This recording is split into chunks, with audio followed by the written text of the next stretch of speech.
$250 now, $500 bid now, $250 now, $500 now, $750 bid now, $1,000 now, $1,250 now, $250.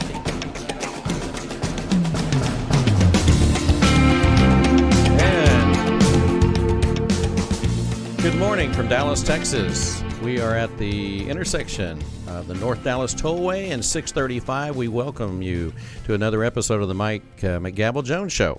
And today I am excited and really pumped up about our guest for today's show, and that's going to be Barrett Bray from Oklahoma. And Barrett Bray is the 2018 International Auctioneer Champion.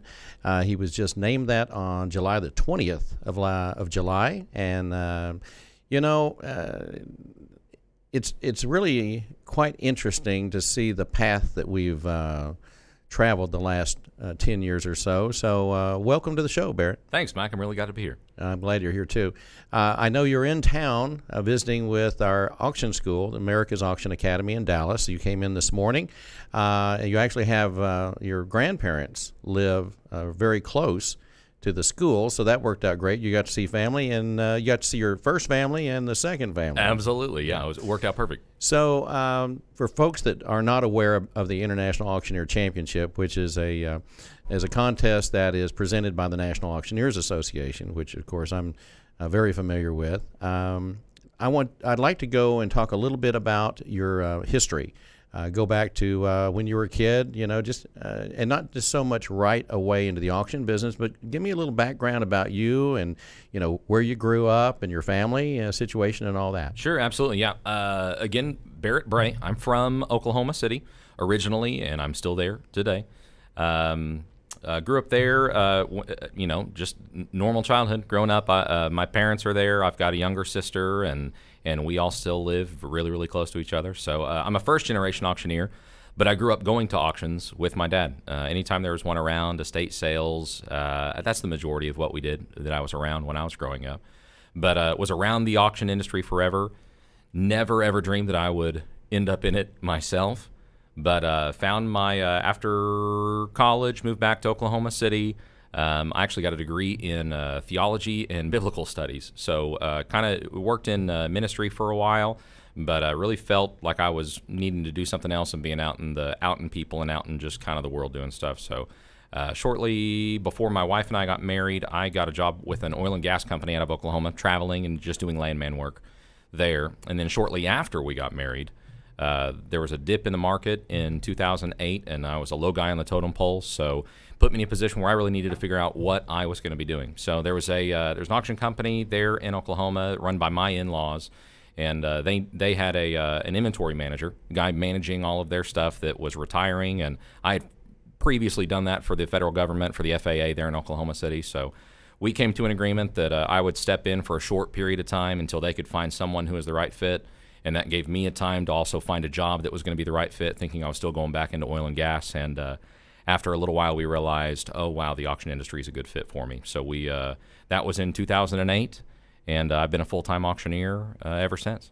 So you and I met when you came to auction school, and that would have been back in 2009. Tell me a little bit about how you ended up at that time. It was the Texas Auction Academy. Of course, now we're America's Auction Academy as of this June. It's kind of interesting how this all came together, because we rebranded in June, and then you win the International Championship in July, and now you're here telling your story, and it's a great success story. So go back to 2008, 2009 when you made the decision to come see us. Yeah, well, I mean, when we came to that decision that the auction industry was a fit and that I was a fit for it, I knew that I wanted to do, just the best job possible. I had worked in, really behind the scenes and as a ringman for that year, but I knew that, becoming an auctioneer was going to be the next step on the path.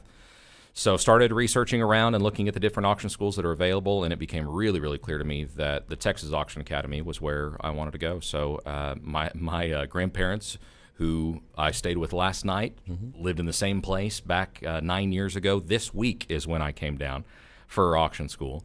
And, it worked out well. I was able to stay with them and be in class. And obviously, I'd been working in the industry for a year almost before I came into auction school. So it was easy to pick up, but I really wanted to focus on my chant and make sure that I could soak everything up that I could. And it was, hands down, the best decision that I'd made in my career to go through and to come down here to come down to Dallas and to go through it that way. And I know that you joined us again last year.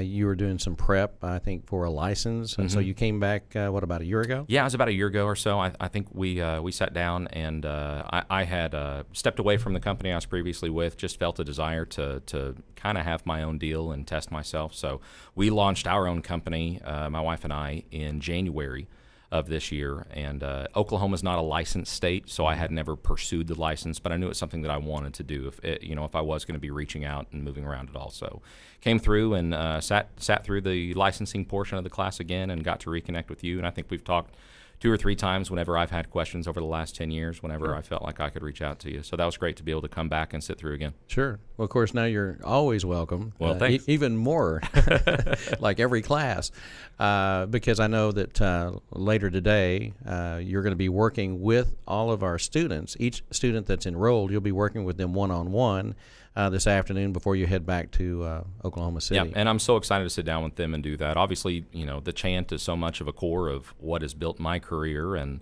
it all started 9 years ago. So to be able to potentially give any bit of a springboard to any of these new students to strengthen the industry moving forward is a pretty great honor. So when did you actually join the National Auctioneer Association? I actually joined the NAA in 2009 at auction school. When we twisted your arm? Yeah, oh, absolutely. Yeah, we're pretty good at twisting arms.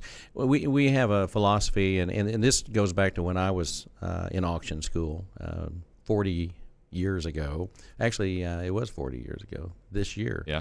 I had an instructor, and I think I've mentioned this before in different venues. I had one of my favorite instructors at the time was a guy named Gary Ryther, and Gary says, when you go home, you make sure that you join the national and you join your state association, and that was the number one thing that he told me to do.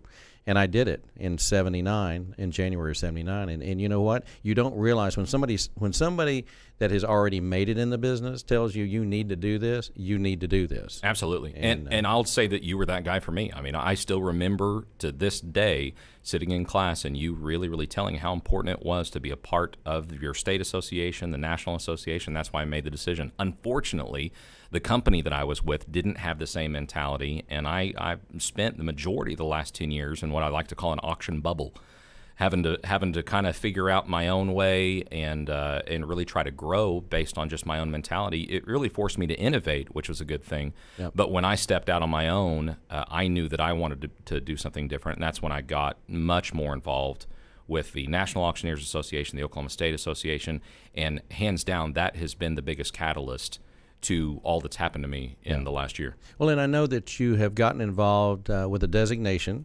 called the CAI program in Bloomington, Indiana, which is a class that's been created over years.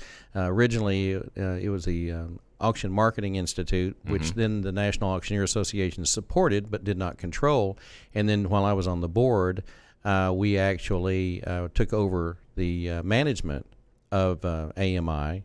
And now it's basically the National Auctioneer Education Trustees. Right. And so I know you're taking the class, the CAI program, Certified Auctioneers Institute, which is really the designation for our industry to take yourself to the next step. So tell me about your experience. Tell me about your class, and maybe you want to mention a few people that have been influential. Oh, absolutely. Because I know you've got some folks. Yeah, absolutely. CAI was, I'd say, the second best decision that I ever made to really jump into that and do that. Now, I had done a different designation before. I did the ATS, which was Auction Technology Specialist, which has now been branded into Auction Marketing Management, really taking advantage of using technology and using marketing methods to be able to better yourself as an auctioneer, as a company. Since then, I've also done the Benefit Auction Specialist, and that's a lot of work that I do.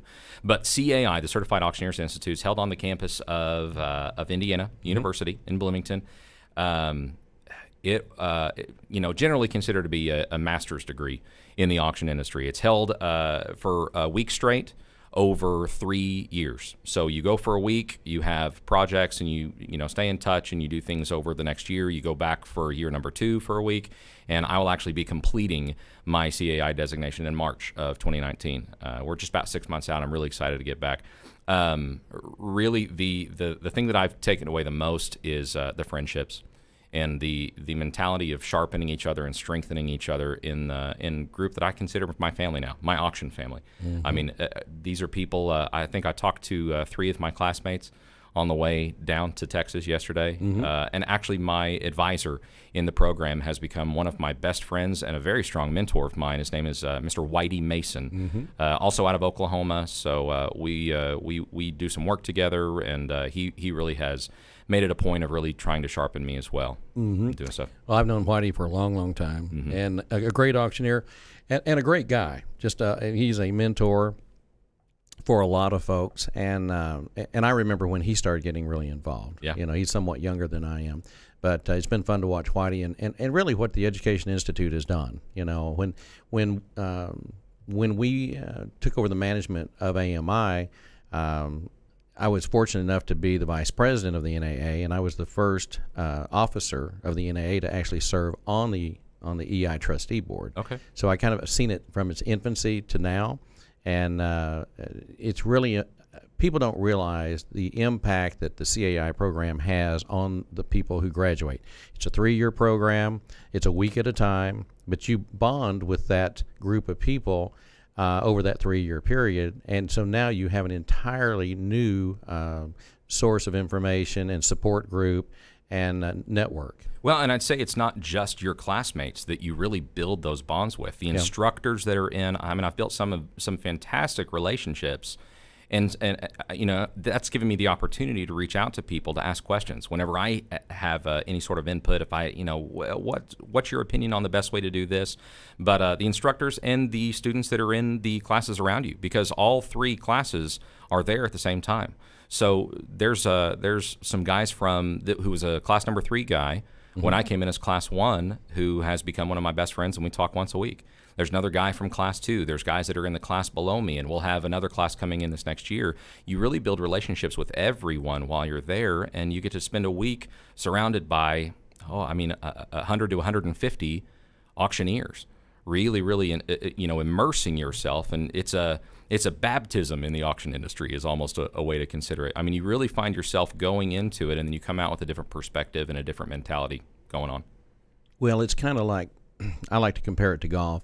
If you play with great golfers, you become better. Even if you don't become a champion or win a tournament, you're still, your style, your approach, just your entire confidence level changes when you play with somebody better. And so I think that's what happens. So tell me about your decision to go to Jacksonville and how that all worked out. Well, I mean, again, this kind of follows in on my decision to jump in more intensely and more, I guess, intentionally with my state and the National Association. I attended my first state association convention in February of this year, and really was just excited to build relationships and kind of see what the education opportunities had, you know, and just be a part of it.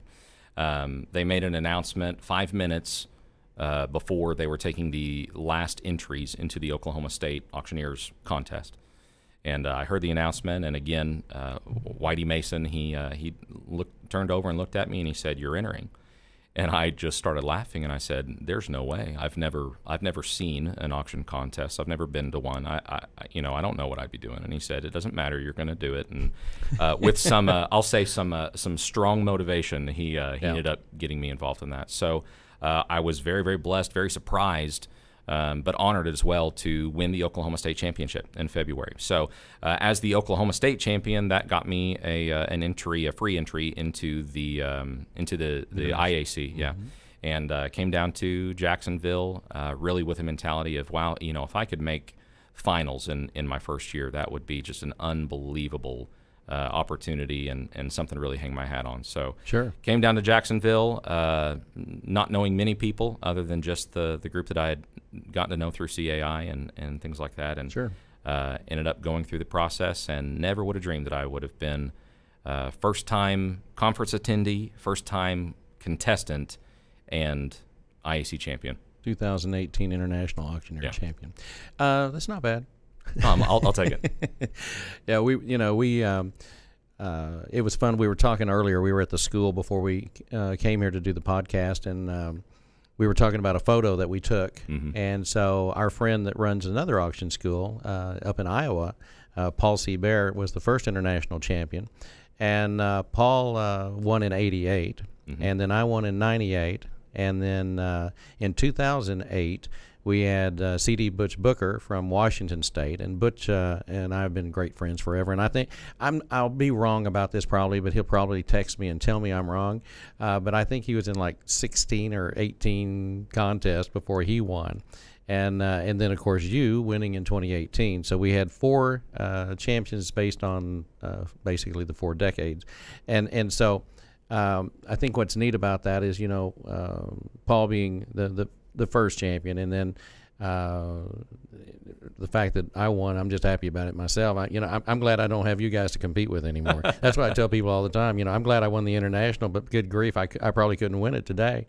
But on the other level, you had C.D. Butch Booker, and Butch, it took him the most number of times for anyone, I believe, and he's got all these trophies. He's got like a room full of trophies. He's got a trophy room of IACs, seconds, and thirds.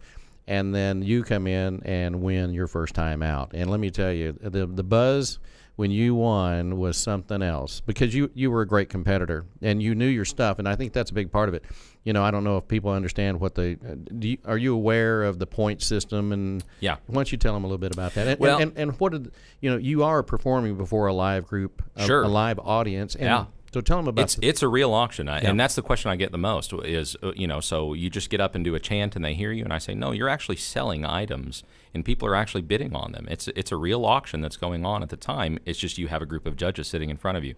So the contest is split into 3 divisions. There's a junior championship, and then there's a men's and a women's division in the IAC, the main competition. Within that competition, there's a preliminary round, which is based on bid calling and is based on the auction. The points are awarded for your stage presence, your introduction of yourself, your description of your items, but then it goes into the chant itself, and you're actually judged on a points basis based on your rhythm, appropriate speed, clarity, accuracy, if you are actually taking bids where they're at and making sure you're not missing anything. So I mean, it really goes through the whole deal. Poise is a big part of it. So after the preliminary round, they take the top 15, and the top 15 men went into the finals. Before we went into the second bid calling round, there was an interview portion where everybody's sequestered in a room, and they bring you out one at a time. You don't know the questions that are going to be asked, and you're standing. And this is what I tell people: it's hard enough to try to feel comfortable speaking about something if you're not sure what you're going to be asked anyway. But when you know that you're being asked that question in front of a room of your colleagues and peers who all have a very good understanding of the industry, it really puts it puts it on you. It's pretty heavy to take on there. So but you go in one at a time. They ask 3 questions about the industry, and you're expected to give an answer. It's not an issue of, it's not a right or wrong answer. It's simply a mentality of, is this person well versed? Is this person knowledgeable about the industry?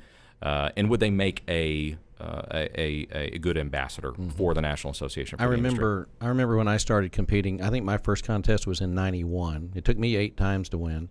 And with no assumptions that I ever would win. In the '91, I found out how and exactly what I didn't know, and I didn't make the cut in '91. And in '96, my sister won the women's, and I took 3rd. So I'm thinking, hey man, this is going to happen. I can do this. I can do this. Yeah. And look out, world. I mean, next year it's all me. It's all me. And I went to Nashville, and I did not make the cut. And that was a very humbling experience. And then you talk about you're from Oklahoma City, and then to come back the next year and win in Oklahoma City. So I have a great love for Oklahoma City, of course. Absolutely. That's like being home. What did you do to prepare for the contest? Did you do preparation, or how did you know? I did some preparation. Yeah. I knew that it was going to be very similar to the Oklahoma contest. Mm-hmm. So, I've typically said that I feel the most myself when I'm on a stage in front of people. Yep. Now, I will also say that I don't think I'm a typical IAC champion either. I think I'm a little bit backwards on the deal. Simply because I was not new to the association, but at least new to conference and show. I wasn't a person who was well known, who had gone through it before. But I'm also the person who I was probably more nervous on the bid calling portion than I was in the interview portion. I mean, as hard as it is to jump up there, the interview was what I knew would probably be my strength, and being able to stand up and just talk about whatever it was that they were asking, and that really is what I believe won it for me. Not to diminish my bid calling chant at all, because you have to have that to even get into the finals. But I think the interview is really what took it for me. In preparation, I watched the NAA puts out an IAC live video where they actually have commentators and they do interviews in between the rounds.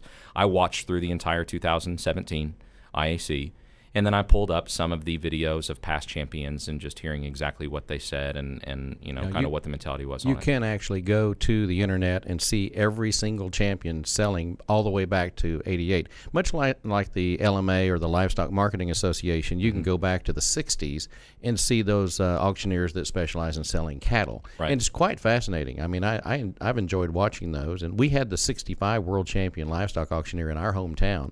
He owned the sale barn. So I was already exposed to champions. Well, obviously your chant's good enough. I was privileged and honored to I talked to you right before you went up for the final. So I was, I think we took a picture and we were talking about, well, good luck, and you just don't know how it's going to turn out. But I think I was more excited to see you win it than when I won it, because when it happens to you, it's like, did that just happen? Right. And so watching you was phenomenal. And Texas has a great legacy of champions, IAC champions. We had a great run. I mean, we had Andy Dunning win. We had Wayne Wheat in '99. Of course, I won, and I'm sure there's one or two others that I don't remember right now off the top of my head. But the interesting thing is there's 3 states that have really dominated the IAC championship for whatever reason. I don't know. I haven't studied it that much, but Ohio is phenomenal. I mean, Ohio and Texas were neck and neck until about a year ago. And then Oklahoma has a great history of IAC champions as well. Tracy Sullivan, a friend of ours for many years, he was one of the first from Oklahoma to win. Greg Highsmith, who used to be an instructor at our school, who's been with Ritchie Brothers for years and years, and also lives on a ranch up in Oklahoma. And now you, so that's 3 or 4 right there. And then Amy Assiter is an IAC champion. So it's. And the 3 states have pretty well dominated the thing. So we'll just do a little shout out to the other states and say, hey, we're waiting for you. Hey, Oklahoma's ready. So you win the championship. Tell me what happened immediately thereafter. Oh, a whirlwind is what happened, is what I'd say. I mean, from winning and going through the photo op, and really, like you said, trying to let it even soak in that this is even happening. It seems so surreal at the moment, and it lasts for at least 2-3 days later. So immediately after the competition, we do photos, and then you're of course greeted by all the auctioneers that are there, and spend time and just have a celebration afterward. The next day, you're kind of being put into and the PR circles. The PR machine starts revving up right there. So jumping in, doing the kids auction at Conference and Show was a lot of fun, and then getting all of the photos for the Auctioneer magazine, and just for whatever's going to be going out from there. And then the Auctioneer magazine just came out this week. In fact, I was really cute. I was looking at your Facebook page, and which how are you listed on Facebook? Because we want just people to join you. Barrett Bray is my personal account. Okay. And of course our business account is Bray Auctions. Okay. And so Barrett, you go to the post office, or they deliver the mail, and you're on the cover of the Auctioneer magazine. And they don't always put the champions by themselves. I mean, I know the year that my sister won, they had the Hall of Fame along with the champions, and then I think I don't even know that they put us on the cover. I think we're just in there. So there's no real protocol to it. But I saw the picture that you posted, because you took a picture of the magazine, and it was on your Facebook page, and we actually stopped. I was hoping to have a copy of the magazine today. However, you gave it to your grandmother, and let me tell you something. When I left Oklahoma City on my way back to Dallas, my first stop was on I-35 in Gainesville, Texas, to my grandmother's house. And I had my trophy just like you have yours, and I set it on her coffee table, and that was our moment that they had waited for, not even ever knowing that it was going to happen, or even that there was a contest that mattered. But that was a celebration, because my first auctions were with my grandparents. My grandfather took me to auctions. My grandmother would probably reluctantly go along. And then for you to have your grandparents living, now where do they actually live? Just here in Frisco. They're in Frisco. Yep. So anyway, I just think that's cool as all get out. Oh, that's great. But I, grandparents are special people, and they have a lot of influence over us. And so if you were going to give your magazine away before the show, that was the one person who's going to. That's the one I'll give you a pass on. I appreciate it. So I understand you have some exciting news coming up when you leave here. This is breaking news from Dallas. I'll say it just like they do on the news. Late breaking news from Dallas. Barrett Bray has an announcement. So what's going on? Well, I don't know as much of an announcement. It's something I'm very, very excited about and excited to jump into this week. So this is Monday. I am going to be driving back to Oklahoma City tonight. I've got meetings, and I'm going to be packing tomorrow, and then I fly out first thing on Wednesday morning. I am very, very proud to say, very honored. It's an unbelievable opportunity, and I'm excited to step in as the newest crew member of Barrett Jackson Classic Car Auctions. I'm flying out to Vegas, and I will be working as an announcer for Barrett Jackson up on the stage and doing that. And I'll tell you, Mike, that's been something before I ever even got into the auction industry. I always loved Barrett Jackson simply because I'm Barrett Bray, and it was about the only other time I ever heard the name Barrett anywhere. Yeah. So I've been aware of Barrett Jackson. My dad and his best friend were car guys forever, and his best friend was like a second dad. He'd gone out to several times, and I'd always wanted to make that a point of going out to Barrett Jackson, checking it out. And then, of course, when I got into the auction industry, the thought of, man, if I could ever make my way to the biggest stage in the world. Yep. There, it'd be pretty amazing. Yep. So I had the opportunity to speak with them while I was in Jacksonville. Actually, before I even won the competition, yep. And they saw something in me as far as the voice that they were looking for, and also the industry knowledge I think that goes into it as well. Someone that actually personalizes both of those things, and I'm very, very excited to go and have my first Barrett Jackson sale in Vegas this week. I've been to Barrett Jackson, and of course I know everybody that works Barrett Jackson previously and now, and I can't think of anybody more deserving. And it's a testament to who you are and what you want to be when you grow up. And even though you're very young, but wise in other ways. And I've seen how you treat people. I see how you were with our students this morning. They all wanted a picture with you and the trophy, and I love that. I love that humble nature, and I think you'll be an outstanding addition to the Barrett Jackson team.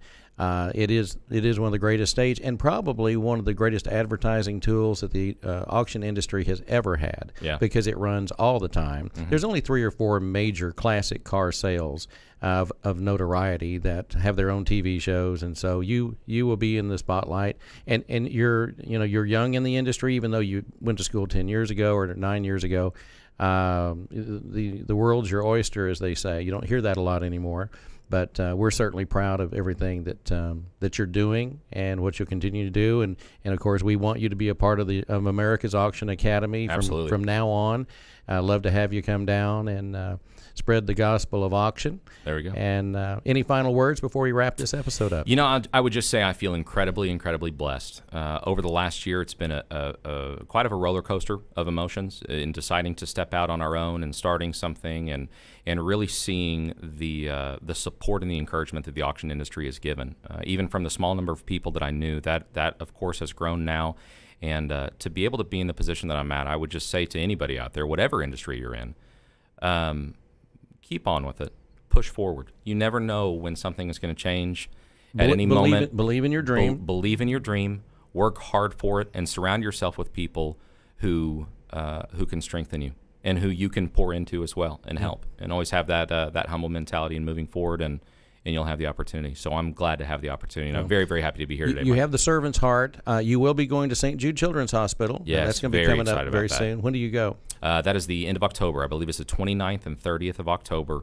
We're going to go to St. Jude's, the main campus there in Memphis, Tennessee, and we will be doing a toy auction for the children of St. Jude's. Okay, and you have just a quick shout out. I know we're out of time because I've already gotten the signal. Yeah. It went by quick, didn't it? You have a compadre that on the women's side. So yes. You want to do a shout out to your to my co-champion? Yeah, absolutely. Emily Crowell, how are you today? We love you, and I'm so proud of you as well. So I hope you're doing great. Yep. And she'll be at St. Jude, and I'm going to be at St. Jude to watch you do all these great things and be with the kids and have an auction with the children. So, we're very proud of you, and so I want to thank our 2018 International Auctioneer Champion in the men's division, Mr. Barrett Bray from Oklahoma City, Oklahoma. That's fun. That's 2 international champions because I won there, and you came from there. So Oklahoma's. We got to get some Texas people. We got something in the water in Oklahoma. I got to get some Texas people involved. Well, look, we want to do a shout out to the National Auctioneer Association, all of our members and the folks that support us, and our family members, because you can't do it by yourself. And I know you've got a wife that supports you greatly. So, on behalf of everyone at the Mike McGavel Show here in Dallas at Lincoln Center, the broadcast center for our show. Thank you, Zach. You didn't have much to say today, but we sure enjoyed having you produce this. Thank you very much. See you, Brett.